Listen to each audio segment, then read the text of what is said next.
अस्सलाम वालेकुम दोस्तों, मेरा नाम है असीम शफकत और आप देख रहे हैं हंसी टीवी।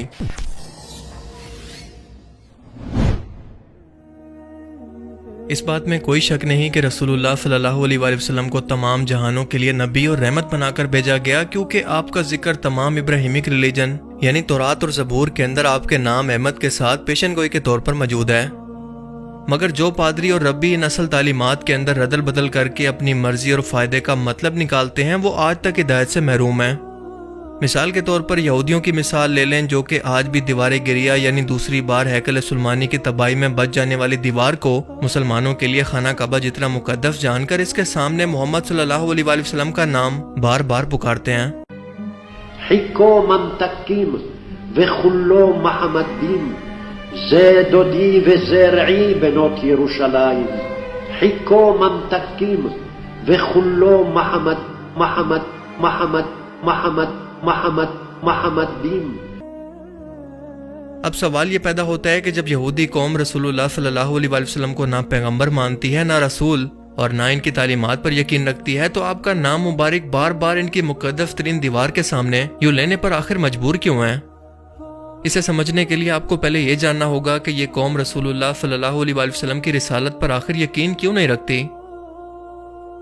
दुनिया की पहली अलामी किताब तौरात रसूलुल्लाह सल्लल्लाहु अलैहि वसल्लम की पैदाइश से तकरीबन 4000 साल पहले मूसा अलैहिस्सलाम पर नाजिल हुई, और यहूदी कौम दरअसल इब्राहीम अलैहिस्सलाम के बेटे इसहाक अलैहिस्सलाम, उनके बेटे याकूब अलैहिस्सलाम और फिर उनके बेटे यहूदा की नस्ल से हैं। याकूब अलैहिस्सलाम का लक़ब इसराइल भी था, इसीलिए इनकी औलाद को बनी इसराइल भी कहते हैं। इनके एक बेटे यूसुफ अलैहिस्सलाम थे, जिन्हें मिस्र के अंदर लोगों की हिदायत के लिए पैगंबर बनाकर भेजा गया, जबकि याकूब अलैहिस्सलाम के दूसरे बेटे यानी यूसुफ अलैहिस्सलाम के सौतेले भाई यहूदा की नस्ल से ये नस्ल आगे बढ़ी, और इसी की निस्बत से इस कौम को यहूदी कहते हैं। ये बनी इसराइल कौम खुद को चूजन पीपल ऑफ गॉड यानी खुदा की लाडली उम्मत भी कहती है, और इन्हें इस चीज पर बहुत ज्यादा गरूर और तकब्बुर था कि हर एक पैगंबर इन्हीं की नस्ल से आया और क़यामत तक इन्हीं की नस्ल से आता रहेगा, और दुनिया में सिर्फ यही कौम खुदा की चहेती कौम है। और ये तकब्बुर आज तक कायम है, क्योंकि यहूदी कौम अपने अलावा बाकी लोगों को सिर्फ जानवर, गायें, भैंस या चूंटियों से ज्यादा अहमियत नहीं देती। उनके मुताबिक सिर्फ यही लोग इंसान हैं जिनके हकूक हैं, क्योंकि जानवरों के तो कोई हकूक नहीं होते। मगर इनको असल तकलीफ उस वक्त पहुंची जब इनकी शरीयत या खुदा के पैगाम के अंदर, जिसमें यहूदी उलमा ने अपनी मर्जी के मुताबिक रदल बदल करके अपने ही लोगों पर जुल्म करने के लिए मुख्तलिफ किस्म के कानून बना रखे थे, अल्लाह ने इसे मनसूख करने के लिए अपने नबी और रसूल इनमें ईसा अलैहिस्सलाम की सूरत में भेजा। याद रखें कि पैगंबर और रसूल में फ़र्क होता है।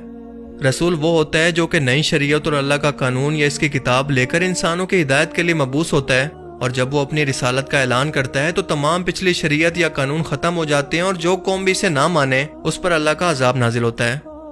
रसूल कत्ल भी नहीं हो सकते, क्योंकि अल्लाह खुद इनकी हिफाजत करता है, जबकि पैगंबर सिर्फ इस रसूल की भूली हुई तालीमात को दोबारा याद करवाने और लोगों को हिदायत पर लाने के लिए आते हैं।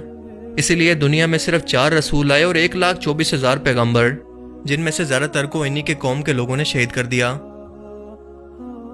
जब ईसा अलैहिस्सलाम नई शरीयत यानी कि अंजील मुकद्दस लेकर आए, तो इसका मतलब कि तौरात जो कि टेम्पर्ड फॉर्म या रद्दो-बदल के साथ मौजूद थी, वो मनसूख हो गई, और अब तमाम यहूदी उलमा को अपनी कुर्सी, अपना रुतबा, शान व शौकत और माल दौलत जाता नजर आने लगा, और वो भी एक नौजवान के हाथों। लिहाजा इन्होंने साजिश करके ईसा अलैहिस्सलाम को सूली पर लटकाने की कोशिश की, मगर अल्लाह ने इन्हें जिंदा आसमानों पर उठा लिया, क्योंकि अल्लाह ने अपने रसूलों की हिफाजत का वादा किया है।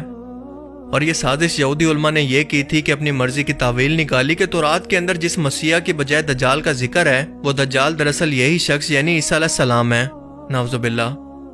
ये आज से तकरीबन 2000 साल पहले का टाइम है। अब जाहिर है कि इन लोगों ने अल्लाह के रसूल का इनकार किया था, तो अल्लाह का अजाब इन पर यह आया कि इनसे लाडली उम्मत का टाइटल छीन लिया गया, इन्हें दुनिया में लावारिस छोड़ दिया गया। हैकल सुलेमानी पर दूसरी बार हमला हुआ तो इनका घर फलस्तीन भी छिन गया। ये दुनिया में ऐसे दरबदर होकर रह गए कि आज तक कभी इकट्ठे नहीं हो सके। अब जाकर इसराइल में एक बार फिर से दुनिया भर के यहूदियों को लाकर आबाद किया जा रहा है, ताकि एक बार फिर से वो ग्रेटर इसराइल बनाकर एक बार फिर से अपने खोए हुए रुतबे को और पूरी दुनिया पर बादशाहत को हासिल कर सकें, जैसा कि सुलेमान अलैहिस्सलाम के दौर में थी, और जो उनका हक भी है, यानी जानवरों और कीड़ों मकोड़ों पर हुकूमत करना। अब जब इस लाडली उम्मत से इसका गरूर छिन गया, तो अल्लाह ने इब्राहीम अलैहिस्सलाम के बेटे इस्माइल अलैहिस्सलाम की नस्ल से मोहम्मद अरबी सल्लल्लाहु अलैहि वसल्लम को अरब में रसूल बनाकर भेजा। جبکہ تمام یہودی یہ سوچتے تھے کہ وہ ابراہیم علیہ السلام کے دوسرے بیٹے اسحاق علیہ السلام کی نسل سے ہوں گے، کیونکہ تمام یہودی ان کے بیٹے یعقوب علیہ السلام اور ان کے بیٹے یہودا کی نسل سے ہیں، جبکہ تمام عرب اسماعیل علیہ السلام کی نسل سے ہیں، جنہیں اللہ کے حکم پر ابراہیم علیہ السلام نے ان کی والدہ حضرت ہاجرہ کے ساتھ مکہ کے مقام پر چھوڑ دیا تھا، جہاں پر بعد میں زمزم کے کنویں کی وجہ سے مکہ شہر آباد ہونا شروع ہوا۔ جب عیسیٰ علیہ السلام کے آسمان پر اٹھائے جانے کے تقریباً 600 سال کے بعد محمد صلی اللہ علیہ وآلہ وسلم جب عرب میں تشریف لائے اور اعلان نبوت کیا، تو ظاہر ہے کہ یہودی لوگوں نے یہ کہہ کر آپ کو ماننے سے انکار کر دیا کہ یہ ہماری قوم یعنی اسحاق علیہ السلام کی نسل سے نہیں، اور دوسرا اصل شریعت تو شریعت موسیٰ ہے جو کہ صرف اور صرف ان کے پاس ہے، جبکہ اس کی دیکھا دیکھی محمد صلی اللہ علیہ وآلہ وسلم نے نعوذ باللہ اس قرآن کو اللہ کا پیغام کہہ کر خود سے بنایا ہے۔ مگر حق کو پہچاننے والے مواحد اللہ ہر دور کے اندر ضرور پیدا کرتا ہے، جنہوں نے اس ٹائم کے اندر بھی آپ صلی اللہ علیہ وآلہ وسلم کی پیدائش اور آمد کی پیشن گوئیوں کو پہچان کر آپ کا اقرار کیا کہ آپ ہی اللہ کے آخری رسول اور پیغمبر ہیں، جن کا ذکر نام کے ساتھ تورات کے اندر موجود ہے، جس کا ذکر اور ان کا انتظار وہ صدیوں سے کر رہے تھے۔ تناخ ایسی آیتوں کو کہتے ہیں جن پر یہودی اور کرسچن متفق ہیں کہ بالکل یہی الفاظ تورات کے اندر بھی موجود ہیں اور انجیل میں بھی، اور یہ دونوں اللہ کے ہی الفاظ ہیں، جبکہ کرسچن انہیں اولڈ ٹیسٹمنٹ یا نیو ٹیسٹمنٹ بائبل کہتے ہیں۔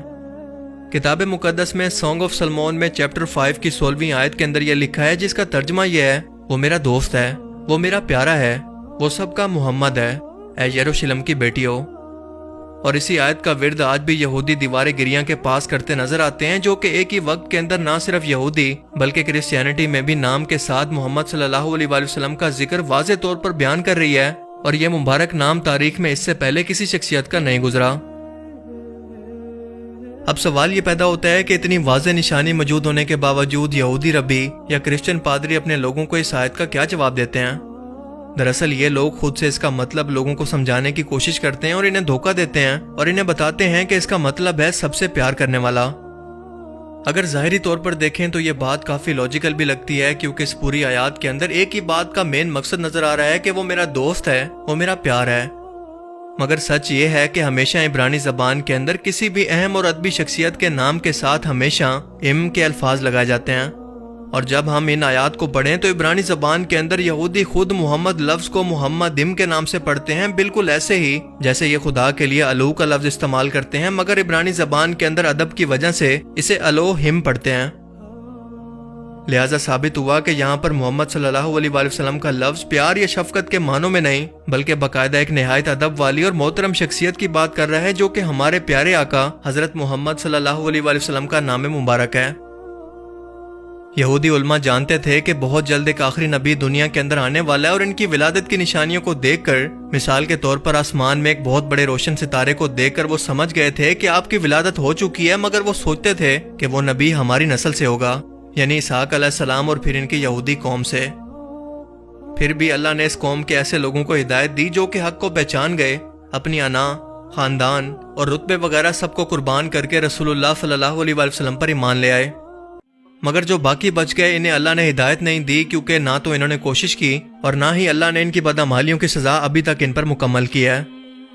ان لوگوں نے جو انبیاء کرام کو قتل کیا، ویسے ہی عیسیٰ علیہ السلام اور محمد صلی اللہ علیہ وآلہ وسلم کو بھی جھٹلایا، جس کے عذاب کا مزہ ابھی ان کو چکھنا ہے، اور ان کی یہی سزا انہیں کھینچ کر دجال کے پیچھے کھڑا کر دے گی، جسے وہ اصل مسیح سمجھ کر اس کی فوج کا حصہ ہوں گے، اور اس کے بعد حق و باطل کی آخری جنگ ہوگی، اور اللہ کا قانون ہے کہ فتح ہمیشہ حق کی ہوتی ہے، اور یہ اس دن بھی ہوگی۔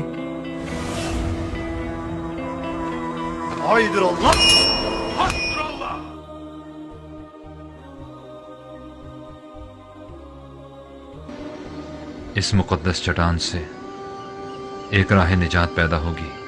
یہی وہ جگہ ہے جہاں پیامبر آخر الزماں تمام انبیاء کو اپنی ابتدا میں نماز پڑھائیں گے اور معراج پر تشریف لے جائیں گے۔